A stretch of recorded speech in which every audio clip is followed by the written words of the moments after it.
फिर आप में से कई लोग मुझसे कहते हैं कि मैं सिर्फ भारतीय जनता पार्टी की आलोचना क्यों करता हूं। अरे भारतीय जनता पार्टी ताकत का बेजा इस्तेमाल करती है, और जब वो ताकत का बेजा इस्तेमाल करती है तो अदालतों से लेकर पुलिस से लेकर मीडिया खामोशी से उस तमाशे को देखती रहती है। कैलाश विजयवर्गीय का बेटा आकाश विजयवर्गीय साफ तौर पर यहां पीट रहा है, मगर सबूतों के अभाव में बरी हो जाता है। वित्त मंत्री निर्मला सीतारमण के सामने एक सम्मानित उद्योगपति माफी मांग रहा है, सिर्फ इसलिए क्योंकि उन्होंने जीएसटी पर अपनी बात रखी थी। गुजरात का हटकेश्वर पुल जो 42 करोड़ में बना था, महज 5 साल बाद जर्जर हो जाता है और अब उसे तोड़ने की कीमत 50 करोड़ से ज्यादा है। यह सब गोलमाल हो रहा है भारतीय जनता पार्टी के राज में, और आप यह कहेंगे कि मैं इस पर सवाल भी ना करूं। एक एक करके दोस्तों सारे मुद्दे आपके सामने। सबसे पहले इस तस्वीर को देखिए। यहां पर आप साफ तौर पर देख सकते हैं आकाश विजयवर्गीय जो कि कैलाश विजयवर्गीय के बेटे हैं, वो बैट से इंदौर में एक अधिकारी की पिटाई कर रहे हैं, बुरी तरह से पिटाई कर रहे हैं। खबर क्या है आप जानते हैं? इस मामले से आकाश विजयवर्गीय बरी हो गए हैं सबूतों के अभाव में। मैं सम्मानित जजों से पूछना चाहता हूं, मिलॉर्ड आप क्या कह रहे हैं? आपके सामने यह व्यक्ति बुरी तरह से पीट रहा है और सबूतों के अभाव में यह व्यक्ति बरी हो गया, और मार किसको रहा है? एक सरकारी अधिकारी को। आप सरकारी अधिकारी का अगर गिरेबान भी पकड़ लें तो आपका जेल जाना तय है, मगर यह व्यक्ति हिंसा कर रहा था। इस पर न जाने कितनी धाराएं लगाई जानी चाहिए थी, मगर सबूतों के अभाव में आकाश विजयवर्गीय बरी हो गया है। भारतीय जनता पार्टी का है ना ये व्यक्ति, और इस मुद्दे पर भी मैं सवाल ना उठाऊं। मैं आपसे एक सवाल पूछना चाहता हूं दोस्तों, ऐसा तो 70 या 80 के दशक में जो फिल्में हुआ करती थीं उसके खलनायक किया करते थे, वैसा खौफ या अगर असल जिंदगी में भी होता था, कल्पना कीजिए अगर 2024 में विपक्ष की किसी सरकार में किसी पार्टी का कोई नेता ऐसा कर रहा होता, दिग्विजय सिंह का बेटा ऐसा कर रहा होता, कमलनाथ का बेटा ऐसा कर रहा होता, तब क्या होता बताइए? और सबसे शॉकिंग बात, इस मुद्दे को खुद आकाश विजयवर्गीय ने उस वक्त स्वीकारा था कि हां मैंने किया है, जो उखाड़ना है उखाड़ लो। आई एम सॉरी मैं इस तरह की शब्दावली का इस्तेमाल कर रहा हूं, क्योंकि आप सुनिए उस वक्त आकाश ने क्या कहा था। क्यों आप ये इस तरह से बैट चलाने पर मजबूर हुए? जो मैंने किया उसके लिए मुझे बिल्कुल भी मलाल नहीं है। पहली बात तो मैं बता दूं कि जो हमने एक्शन लिया था उस दिन वो हमने सोच समझ के लिया था, इसलिए कोई रिग्रेट नहीं है उसको लेकर के। दोबारा भी ये करना पड़े तो हम पीछे नहीं हटेंगे। तो मतलब आप मारपीट पर आओगे, आप यही करेंगे? अगर 4 से नहीं मानेंगे तो मारपीट पे आ जाएंगे, कोई दिक्कत नहीं। And you are ready to face the law and the repercussions for the same? 100%। तब भी जजेस कहते हैं कोई सबूत नहीं है, कोई सबूत नहीं है। चलिए उसी वक्त मुख्यमंत्री शिवराज सिंह चौहान से आज तक ने इंटरव्यू किया था। मैं तारीफ करना चाहूंगा रिपोर्टर की। आप देखिएगा, जब रिपोर्टर्स सीधे सवाल करते हैं तो राजनेता कांपने लगते हैं। इसी घटना को लेकर पत्रकार ने जब सवाल किया था, जवाब नहीं था शिवराज सिंह चौहान के पास, कपकपी छूट गई थी। देखिए इस सवाल का जवाब के लिए मैं शिवराज सिंह चौहान हमारे साथ मौजूद हैं। आपसे जानना चाहता हूं सर, आप मना कर रहे हैं इस सवाल का जवाब देने के लिए, लेकिन पूरा देश देख रहा है आज क्या हुआ है और आपका पक्ष क्या है? आकाश ने अपने पक्ष को स्पष्ट कर दिया है, इसके अतिरिक्त मुझे कुछ नहीं कहना है। पार्टी क्या समझती है इस बारे में सर, अगर युवा इस तरीके का एग्जाम्पल सेट करते हैं? इसके अतिरिक्त मुझे कुछ नहीं कहना है। पार्टी का क्या पक्ष है? धन्यवाद। मुझे मेरा सवाल ये भी आपसे रहेगा कि पिताजी तो लगता है कि सुपुत्र की गुंडागर्दी को समर्थन दे रहे हैं, पत्रकारों से उन्होंने कहा है आपकी औकात क्या है? बहुत बहुत धन्यवाद सर। आप ये पूरा देश इस सवाल को इस वक्त पूछ रहा है, लेकिन आप इस सवाल को जवाब को टाल रहे हैं। फिर धन्यवाद आपको। अगला कोई सवाल? इस सवाल को क्या आप बिल्कुल जवाब नहीं दे रहे, इसको समर्थन माना जाए आपकी तरफ से? मैंने कह दिया, मैं कोई कमेंट। सर आप भारतीय जनता पार्टी के वरिष्ठ नेता हैं, इतना बड़ा मामला है, युवा नेता बल्ला घुमाते हुए जा रहे हैं, लोगों को मार रहे हैं, मॉरल अथॉरिटी क्या रहती है बीजेपी के पास ये कहने की कि और स्टेट्स में गुंडागर्दी हो रही है, जब एमपी में अगर ऐसा हो रहा है? सर बहुत बहुत धन्यवाद आपको। मुख्यमंत्री के पास जवाब नहीं है। आकाश विजयवर्गीय कह रहा है कि हां मैंने किया है, सामने वीडियो है, मगर फिर भी यह व्यक्ति बरी हो गया। तब भी मैं भारतीय जनता पार्टी से सवाल ना करूं?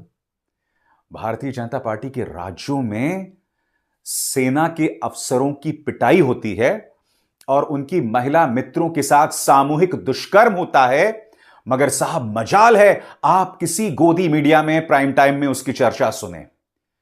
बिहार हो, उत्तर प्रदेश हो, उत्तराखंड हो, वहां सैकड़ों दुष्कर्म की खबरें आती हैं, मगर मजाल है उस पर कोई चर्चा हो। क्यों, मैं समझना चाहता हूं, बताइए।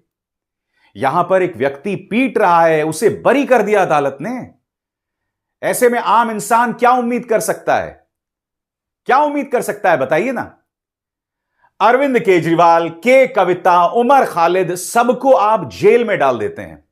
आप जेल में डाल देते हैं बगैर सबूत के, बगैर चार्जशीट के, बगैर आरोप पत्र के।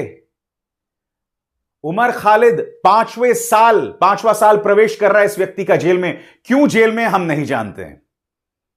आतंकवाद की धाराएं लगा दी गई हैं। क्या सबूत है, हम नहीं जानते। अदालतों की खामोशी शॉकिंग है, मगर एक व्यक्ति जो हिंसा कर रहा है, जो बैट से मार रहा है, उसे अदालत बरी कर देता है। मैं आपसे समझना चाहता हूं क्यों।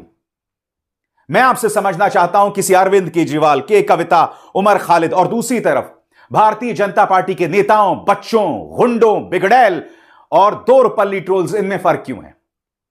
इनके चाटुकार पत्रकारों को तुरंत बेल मिल जाती है, तुरंत अदालतें जो हैं वो सजग हो जाती हैं, मगर दूसरी तरफ लोगों को आतंकवाद की धाराओं में जेल में बंद कर दिया जाता है, लोगों के घरों पे रेड पड़ती है, मगर किसी के कान में जूं तक नहीं रेंगती है। ना मीडिया, ना अदालतें, ना किसी और। बताइए, अब भी मैं सवाल ना उठाऊं? इस दोहरे मापदंड पर मैं अब भी सवाल ना उठाऊं जो अभी अभी मैंने आपके सामने रखे हैं? चलिए, ये खबर देखी ना, अब एक और खबर देखिए। चेन्नई के अंदर मंच था, सामने निर्मला सीतारमण वित्त मंत्री, और उनसे सवाल पूछ रहे थे अन्नपूर्णा रेस्टोरेंट के मालिक श्रीनिवासन साहब। जीएसटी पर बहुत सामान्य से सवाल पूछ रहे थे, कोई बदतमीजी नहीं है, तमिल में बोल रहे हैं, सुनिएगा। बाद में इन्हें माफी मांगनी पड़ी, मगर सिर्फ माफी खबर नहीं है। भाजपा ने जो किया ना, वो बहुत ही शर्मनाक था। सबसे पहले सुनिए किस अंदाज में श्रीनिवासन निर्मला सीतारमण से सवाल पूछ रहे हैं। 20-30 सेकंड का है, आप इनके हाव भाव को देखिएगा। அடுத்தது காபி குடிக்கணும், காரம் வேணுங்கிறது, காரத்துக்கு 12ன்னு சொன்னா உடனே சண்டைக்கு வர்றது, இது டெய்லி எங்களுக்கு நடக்குது பிரச்சனை. ஒரே பில்லுல ஒரு ஃபேமிலிக்கு டிஃபரெண்டா ஜிஎஸ்டி போட்டு கொடுக்கறது கஷ்டமா இருக்கு. ஒரு பன்னுக்கு ஜிஎஸ்டி கிடையாது, பன்னுக்குள்ள ஒரு கிரீம் வச்சுட்டு அதுக்கு 18% ஆயிடும். கஸ்டமர் என்ன சொல்றாரு, நீ கிரீமே ஜாமையும் கொண்டா நானே வச்சுக்கிறேன், ஆனா நடக்க முடியல। यहां पर श्रीनिवासन साहब ने कोई बदतमीजी नहीं कही, निर्मला सीतारमण से बहुत सलीके से बात किया, मगर उसके बाद कुछ रहस्यमय होता है। उसके बाद कुछ ऐसा घटनाक्रम होता है कि श्रीनिवास निर्मला सीतारमण के पास पहुंच जाते हैं और हाथ जोड़कर माफी मांगते हैं कि मैं किसी पॉलिटिकल पार्टी से नहीं जुड़ा हूं, मैंने जो कहा उसके लिए मैं आपसे माफी मांगना चाहता हूं। एक बिजनेसमैन जीएसटी को लेकर अपना दर्द रख रहा था, कुछ अनाप शनाप नहीं कह रहा था, कुछ बदतमीजी नहीं कर रहा था। देखिए किस तरह से माफी मांगी गई।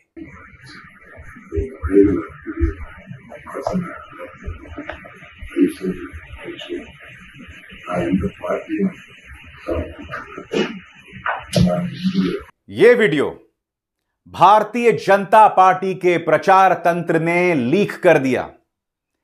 एक सम्मानित बिजनेसमैन, उसके जहन में डर होगा कि आज मैंने जीएसटी को लेकर वित्त मंत्री से सवाल किया है, कल इनकम टैक्स, ईडी, सीबीआई मेरे घर पहुंच जाएगी, मुझे परेशान करेगी। हमारे सामने ढेरों मिसाल हैं, झूठी गवाही पर लोगों को जेल में डाल दिया जाता है।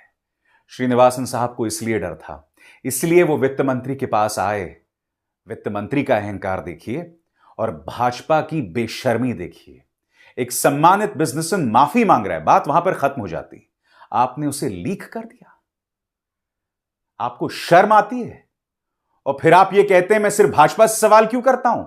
ये तो शुक्र है दोस्तों तमिलनाडु में भाजपा की सरकार नहीं है। आप अंदाजा लगा सकते हैं वहां के जो तमाम बिजनेसमैन हैं उनकी क्या हालत बीजेपी करती। मगर फिर रहस्यमय ताकतों ने श्रीनिवासन साहब से कहा होगा कि राज्य में बेशक हमारी सरकार ना हो, मगर ईडी, इनकम टैक्स और सीबीआई तो हमारे जेब में है, बाज आ जाओ। कहीं इसलिए तो वो माफी मांगने नहीं पहुंच गए थे। बहरहाल भाजपा ने अपनी गलती मानी है। पार्टी के नेता अन्नामलाई का बयान आपके स्क्रीन पर, अंग्रेजी में बयान है, कह रहे हैं, on behalf of BJP Tamil Nadu I sincerely apologise for the actions of our functionaries who shared a private conversation between a respected business owner and our honorable FM. I spoke with Thiru Srinivasan AVL, the esteemed owner of Annapurna chain of restaurants, to express regret for this unintended breach of privacy. Annapurna Srinivasan Anna is a pillar of Tamil Nadu's business community, contributing significantly to the state and nation's economic growth. I request everyone to lay the matter to rest with due respect. यहां पर अन्नामलाई बता रहे हैं कि उन्होंने थिरु श्रीनिवासन अवल से बात की, माफी मांगी, और इस तरह से हमारे जो कार्यकर्ता हैं उन्हें ऐसा नहीं करना चाहिए था, मगर किया ना। भारतीय जनता पार्टी की ऐसी सोच है ना कि आप इस तरह से एक सम्मानित बिजनेसमैन की तौहीन, अपमान कर रहे हैं। ऐसा क्यों होता है, मैं समझना चाहता हूं। कभी आपके सरकारी हैंडल से कांग्रेस की नेता सुप्रिया श्रीनेत को ट्रोल किया जाता है, बाद में कहा जाता है नहीं हमने नहीं किया, हमारा अकाउंट हैक हो गया, हमने एफआईआर लॉन्च कर दी है। और सिर्फ एक घटना नहीं, ऐसी ढेरों घटनाएं हैं जहां सरकारी प्लेटफॉर्म्स का इस्तेमाल दो रुपल्ली ट्रोल्स और भाजपा के गुर्गे कर रहे हैं, भाषा से समझ आ जाता है। तमिलनाडु में जो बहुत शर्मनाक है, आप इस तरह से एक सम्मानित बिजनेसमैन का अपमान नहीं कर सकते। मैं आपसे एक सवाल पूछना चाहता हूं, अडानी को लेकर कितने मामले सामने उभर कर आ रहे हैं, सेबी प्रमुख और उनके बीच जो रिश्ते हैं उसको लेकर सवाल उठ रहे हैं, कॉन्फ्लिक्ट ऑफ इंटरेस्ट आ रहे हैं, उस मामले की जांच भी नहीं करवा रहे हैं ये लोग। अडानी को आप एयरपोर्ट्स दे दें, आप तमाम परियोजनाएं दे दें, लगातार सवाल उठते रहें अडानी और भाजपा के रिश्तों के लेकर, आप जांच भी नहीं करवाना चाहते हैं। अदालत भी जांच किससे करवाती है? सेबी से करवाती है। वो सेबी जिसके आचरण पर सवाल है, जिनकी प्रमुख माधवी बुच पर सवाल हैं, मगर सुप्रीम कोर्ट अब भी नहीं जाग रहा है दोस्तों। और दूसरी तरफ एक दूसरा बिजनेसमैन है जिसके लिए हालात इतने खराब कर दिए जाते हैं कि वो माफी मांग रहा है वित्त मंत्री से।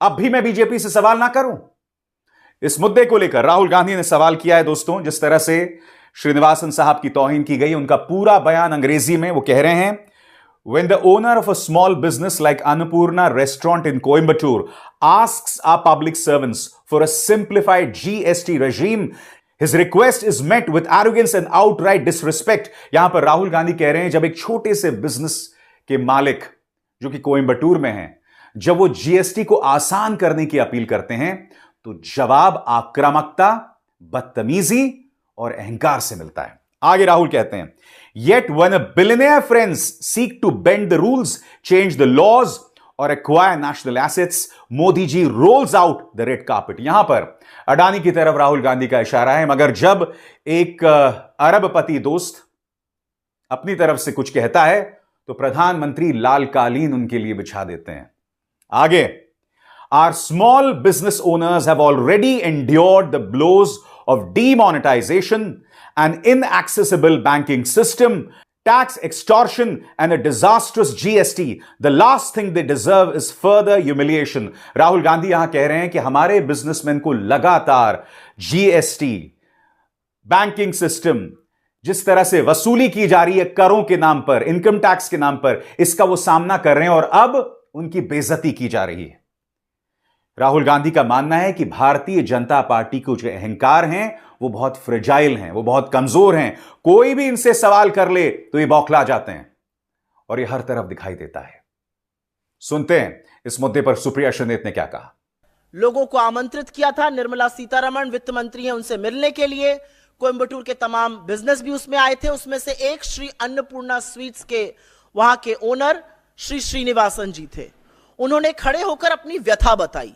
उन्होंने कहा कि मेरी एक मिठाई की दुकान है, वहां पर मीठे पर 5%, नमकीन पर 12%, प्लेन बन पर 0%, और अगर क्रीम लगा तो उस बन पर 18% जीएसटी लगता है। तो कई बार तो कस्टमर बन अलग और क्रीम अलग ले लेते हैं, हमें तो समझ में नहीं आता कौन सा जीएसटी लगाए। तो जीएसटी की रेट को थोड़ा सरल कर दीजिए। ये एक छोटे मध्यम लघु उद्योगपति हैं और वो ये बात, ये व्यथा अपनी इस देश के वित्त मंत्री के सामने कह रहे थे। वित्त मंत्री ऐसा प्रतीत हुआ वहां पर कि उनको कोई इससे आपत्ति नहीं थी, उन्होंने कुछ हंसी मजाक भी किया।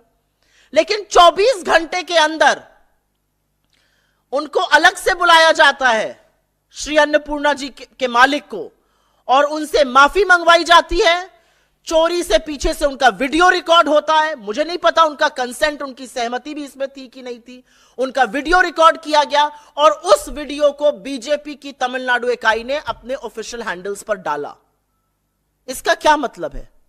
क्या इसका मतलब यह नहीं है कि इस देश की वित्त मंत्री के सामने अगर किसी ने अपनी व्यथा, अपनी तकलीफ, अपना दुख, अपना दर्द, अपने कारोबार की दिक्कत बताई, तो बजाय उसको सुलझाने के उन्होंने उस व्यक्ति को डराना, धमकाना, उससे माफी मंगाना ज्यादा जरूरी समझा।